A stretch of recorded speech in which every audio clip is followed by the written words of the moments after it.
నమస్తే, welcome to our channel. నేను రవీంద్ర బాబు.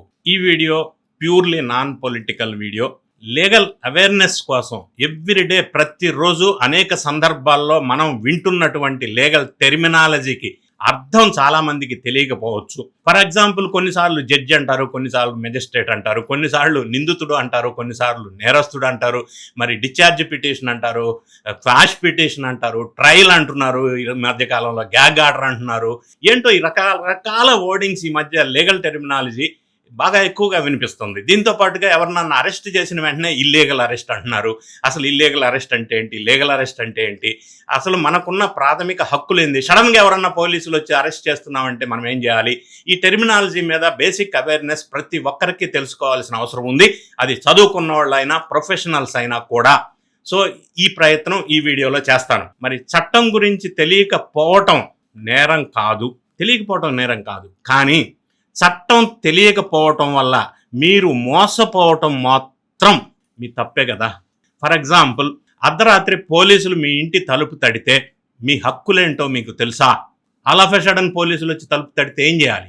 ఇంకొకటి ఏంటంటే, జనరల్గా అడ్వకేట్ అంటే ఏంటి, లాయర్ అంటే ఏంటి, ఈ రెండింటికి ఉన్న డిఫరెన్స్ ఏంటి? ఒకవేళ మీ మీద ఎవరన్నా తప్పుడు కేసు పెడితే దాన్ని కోర్టు దాకా వెళ్లకుండానే ఎలా కొట్టేయవచ్చో తెలుసా? ఇటువంటి చాలా ఇంట్రెస్టింగ్ విషయాల్ని ఈ వీడియోలో ప్రతి ఒక్క భారతీయుడు తన జేబులో ఐడెంటిటీ కార్డ్ లాగా ఉంచుకునేటువంటి టాప్ 10 లీగల్ టిప్స్ ఈ వీడియోలో విశ్లేషణ వివరంగా చెప్పే ప్రయత్నం చేస్తాను.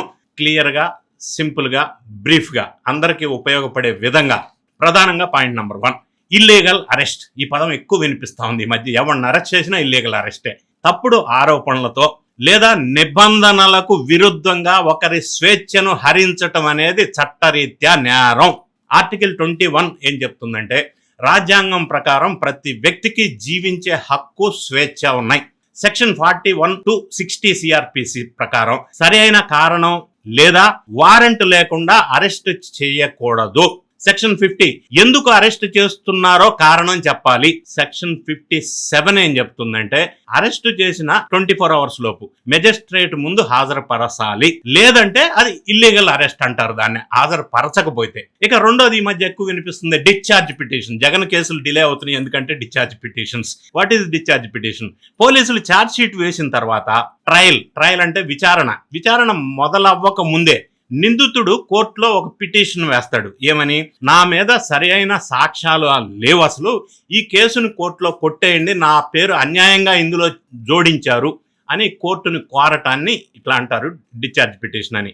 ఇక నెక్స్ట్ జనరల్గా వినిపించేది ఛార్జ్ షీట్ అంటే ఏంటంటే, ఒక నేరంపై విచారణ పూర్తయిన తర్వాత పోలీసులు నిందితుడిపై ఉన్నటువంటి ఆరోపణలన్నిటినీ సేకరించి సాక్ష్యాధారాలతో సహా వివరిస్తూ కోర్టుకి సబ్మిట్ చేసేటువంటి ఫైనల్ డాక్యుమెంట్. ఇక 4th పాయింట్, ఆ వర్డింగ్ ట్రయల్. ఇంకా ట్రయల్ రాలా కేసు, జగన్ కేసులు ఇంకా ట్రయల్కే రాలా అంటారు. ఇది కేసులో అత్యంత కీలకమైన దశ. ఇక్కడ ఇరుపక్షాల వాదనలు విన్న తర్వాత సాక్ష్యాధారాలు ఆధారంగా నిందితుడు నేరం చేశాడా లేదా అనేది జడ్జి నిర్ణయిస్తారు. దాన్ని ట్రయల్ అంటారు.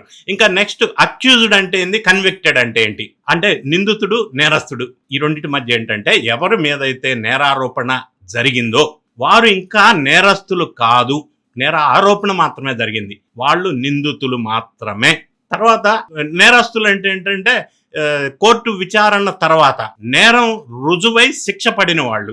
మీరు ఇందులో ఏంటంటే, శిక్ష పడిన తర్వాత జైలు డ్రెస్ ఇస్తారు, అది వేసుకోవాలి. నిందితులు అవసరం లేదు, మనం ఓన్ డ్రెస్ వేసుకోవచ్చు. ఇది గుర్తుపెట్టుకోవాలి. జైలుకి వెళ్ళంగానే నిందితులకి ఆ తెల్ల డ్రెస్ ఇస్తారు అనేది అపోహ. నేరస్తులకు మాత్రమే ఇస్తారు. ఇక కొంతమంది లాయర్ అంటారు, కొంతమంది అడ్వకేట్ అంటారు. వినటానికి ఒకేలాగా ఉంటుంది, ఏమన్నా తేడా ఉందా? LLB ఉన్న ఎవరైనా లాయర్ అని అంటారు. మీరు లీగల్ సలహాలు ఇవ్వగలరు లాయర్ అనే వ్యక్తి, కానీ కోర్టులో వాదించలేరు. లీగల్ సలహాలు మాత్రమే ఇస్తారు, కన్సల్టెన్సీ. అడ్వకేట్ అంటే ఏంటంటే, LLB పూర్తి చేసి బార్ కౌన్సిల్లో రిజిస్టర్ అయ్యి AIBA ఎగ్జామ్ పాస్ అయిన వారు. అంటే వీరు కోర్టులో క్లయింట్ తరఫున వాదించడానికి ఎలిజిబుల్ అనమాట. సో దీన్ని బట్టి ఏంటంటే, అడ్వకేట్లందరూ కూడా లాయర్లే, కానీ లాయర్లందరూ కూడా అడ్వకేట్స్ కారు. ఇక నెక్స్ట్ 7th పాయింట్ మనకి జడ్జి అండ్ మెజిస్ట్రేట్. ఈ రెండింటి మధ్య ఏంటి డిఫరెన్స్? రెండు ఒకేలాగా ఉంటాయి. జడ్జి అంటే ఏంటంటే, రాష్ట్రపతి ద్వారా నియమించబడే ఉన్నత స్థాయి అధికారి. వీరికి మరణ శిక్ష విధించేంత పవర్స్ ఉంటాయి. మరి మెజిస్ట్రేట్ అంటే హైకోర్టు ద్వారా నియమించబడే కింది స్థాయి అధికారి. వీరు గరిష్టంగా 7 సంవత్సరాల వరకు మాత్రమే శిక్ష వేసే అవకాశం, అధికారం వీళ్ళకి ఉంటది మెజిస్ట్రేట్కి. ఇక ఈ క్రిమినల్ కేసెస్ ని డీల్ చేసేవాళ్ళు జ్యుడిషియల్ మెజిస్ట్రేట్స్ అయితే, శాంతి భద్రతలను చూసేవాళ్ళు ఎగ్జిక్యూటివ్ మెజిస్ట్రేట్స్ గా పిలువబడతారు. అంటే కలెక్టర్ కానీ ఆర్డీఓ కానీ వీళ్ళని ఎగ్జిక్యూటివ్ మెజిస్ట్రేట్స్ అని అంటారు. ఇంకా ఒక పదం wording 8th point quash petition అంటే ఏంటంటే తనపై నమోదైనటువంటి ఎఫ్ఐఆర్ లేదా ఛార్జ్ షీట్ పూర్తిగా అక్రమమని దురుద్దేశంతో కూడిందని భావిస్తే మనం దాన్ని రద్దు చేయమని హైకోర్టులో వేసే పిటిషన్ ఇది. అంటే గతంలో సిఆర్పిసి 482, ఇప్పుడు బిఎన్ఎస్ఎస్ సెక్షన్ ప్రకారం 528. ఈ సెక్షన్ ప్రకారం కోర్టులకు అత్యున్నతమైనటువంటి అధికారాలు ఉంటాయి. ఒకసారి కోర్టు గనక క్వాష్ ఆర్డర్ ఇచ్చింది అంటే ఆ కేసు అక్కడితో ముగిసిపోయినట్టే. ఇక పోలీసులు ఆ కేసు విషయంలో మిమ్మల్ని అరెస్టు చేయటానికి లేదా విచారించటానికి ఎటువంటి అధికారం ఉండదు.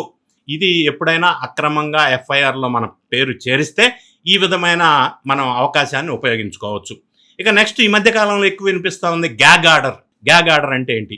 న్యాయ ప్రక్రియలో నిష్పక్షపాత దర్యాప్తు జరగటానికి, వ్యక్తుల ప్రతిష్టను కోలుకోలేని నష్టం కలగకుండా ఉండటానికి పౌరులు కొన్ని సందర్భాల్లో గ్యాగ్ ఆర్డర్స్ ని కోరుకుంటారు కోర్టులో. ప్రధానంగా ఉన్నత రాజకీయ స్థానాల్లో ఉన్న గొప్ప వ్యక్తులు, సెలబ్రిటీసు, విఐపీసు, పొలిటీషియన్స్, గవర్నమెంట్ అఫీషియల్స్, ప్రముఖ కార్పొరేట్ సంస్థలు యజమానులు, ఇటువంటి వాళ్ళు తమ పైన వచ్చేటువంటి ఆరోపణల్ని వార్తాపత్రికలు, సోషల్ మీడియా, సామాజిక మాధ్యమాలు ప్రచారం చేయకుండా ముందస్తుగానే కోర్టుని ఆశ్రయించి ఈ గ్యాగ్ ఆర్డర్ అనే దాన్ని పొందుతారు. అంటే ఇట్లా చెయ్యొద్దు అని నిషేధిస్తూ ఒక ఆర్డర్ ఇస్తారనమాట.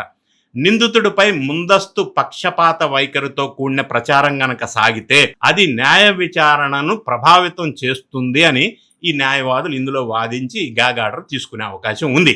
ఇక మనకు అందరికీ తెలుసుకోవాలనే అంశం జైల్లో సౌకర్యాలు ఏముంటాయి, ఫెసిలిటీస్ ఏముంటాయి అనేది కొంత తెలుసుకోవాలని అనిపిస్తుంది. జైల్లో ఉన్న వారికి కూడా కొన్ని కనీసమైనటువంటి హక్కులు ఉంటాయి. వర్క్ వేజెస్ కూడా ఉంటాయి, డ్రెస్ ఉంటుంది, క్లాతింగ్ ఉంటుంది, ఫుడ్ ఉంటుంది, ఎమ్యూనిటీస్ ఉంటాయి, మీటింగ్స్కి అవకాశం ఇస్తారు, ములాఖాత్స్ అంటారు. పని చేసిన తర్వాత దానికి కొంత వేతనం ఇస్తారు, దానికి తగిన ఆహారం లేదా కనీస వసతులు కల్పిస్తారు. ఈ ములాఖాత్ అంటే కుటుంబ సభ్యులతో లేదా లాయర్లతోటి వారానికి 2 సార్లు 3 సార్లు మాట్లాడేటువంటి అవకాశం కూడా కల్పిస్తారు ఆ ములాఖాతులో. అయితే ఇక్కడ ప్రధానంగా గుర్తుపెట్టుకోవాల్సింది ఏంటంటే, నేర ఆరోపణలతో మరి అక్యూజ్డ్గా ఉన్నటువంటి వ్యక్తి జైలుకి తీసుకెళ్ళినప్పుడు జ్యుడిషియల్ కస్టడీలో కోర్టులో ఆర్డర్ ఇచ్చినప్పుడు జైల్లో పెడతారు. సో వాళ్ళకి లేదా నేరస్తుడు అంటే కన్విక్టెడ్, కోర్టు శిక్ష విధించిన వాళ్ళకి, వీళ్ళిద్దరికీ ఈక్వల్గా ఉండదు. ఫస్ట్లో నిందితుడిగా ఉన్నటువంటి వాడికి జైలుకి వెళ్ళగానే ఆ తెల్ల డ్రెస్ వేసుకొని మిగతా వాళ్ళలాగా నంబర్ ఇచ్చేసి పనులు చేపించరు. నేరస్తులకు మాత్రమే అది చేపిస్తారు. అంటే శిక్ష కన్ఫామ్ ఖరారైన వాళ్ళకి మాత్రమే. ఈ ఫెసిలిటీస్ విషయంలో అందరికీ సమానంగా ఉంటాయి, కానీ ట్రీట్మెంట్ విషయంలో ఈ విషయాల్లో లోపల అక్యూజ్డ్కి, కన్విక్టెడ్కి, నిందితుడికి, నేరస్తుడికి ఆ తేడా ఉంటుంది. తర్వాత ఇంకా కొన్ని సందర్భాల్లో మనకి చాలామంది అడుగుతూ ఉంటారు నన్ను, కొంతమంది విఐపీలు లేదా సెలబ్రిటీసు లేదా రాజకీయ నాయకులు జైలుకి వెళ్ళినప్పుడు నాకు ఈ ఫెసిలిటీస్ కావాలా, ఏసీ కావాలా, బెడ్ కావాలా, రకరకాలు నెంబర్ ఆఫ్ కోరికలు ఈ మధ్య కోరుతూ ఉన్నారు ప్రతి ఒక్కరు. సో అవన్నీ ఏదైతే వీళ్ళు అడుగుతున్నారో, వీళ్ళు రిక్వెస్ట్ చేస్తున్నారో అవి ఇచ్చే అధికారం జైలు మాన్యువల్ ప్రకారం జైలు అధికారులకి ఉండదు. అది కావాలని ఎవరన్నా ఇట్లా అక్యూజ్డ్ జైలుకి వెళ్ళినప్పుడు కోరుకుంటే అది కోర్టు వారు ఆర్డర్ ఇవ్వాలి. కోర్టు వారు కన్విన్స్ అయ్యి వాళ్ళు ఆర్డర్ ఇస్తే జైలు అధికారులు దాన్ని అక్కడ అరేంజ్మెంట్ చేస్తారు. అంతే తప్ప డైరెక్ట్గా జైలు అధికారులకి జైలు మాన్యువల్ ప్రకారం ఈ సదుపాయాలు కల్పించే అథారిటీ అధికారం ఉండదు. సో ఇటువంటి కొన్ని చాలా అంశాలు నిజ జీవితంలో ప్రతి ఒక్కరికి ఉపయోగపడే విధంగా నాన్ పొలిటికల్ లీగల్ డీటెయిల్స్ గురించి ఎక్స్ప్లెయిన్ చేసే ఒక సామాజిక బాధ్యతగా భావించి ఈ వీడియో చేశాను. మరి చూసిన తర్వాత మీ కామెంట్ ఏమనుకుంటున్నారు, మీకున్న డౌట్స్ ఏంటి, ఇదేమన్నా ఉపయోగకరంగా ఉందా, ఇంకేమన్నా వివరాలు మీరు కోరుకున్నట్టయితే మీ కామెంట్ని కామెంట్ రూపంలో తెలియజేయండి. వీడియో నచ్చినట్టయితే లైక్ చేయండి. ఇంకా చాలామంది ఇది చూస్తే బాగుంటుందని మీరు భావిస్తే అందరికీ షేర్ చేయండి. ఛానల్ సబ్స్క్రైబ్ చేసుకోండి. Thank you so much for watching.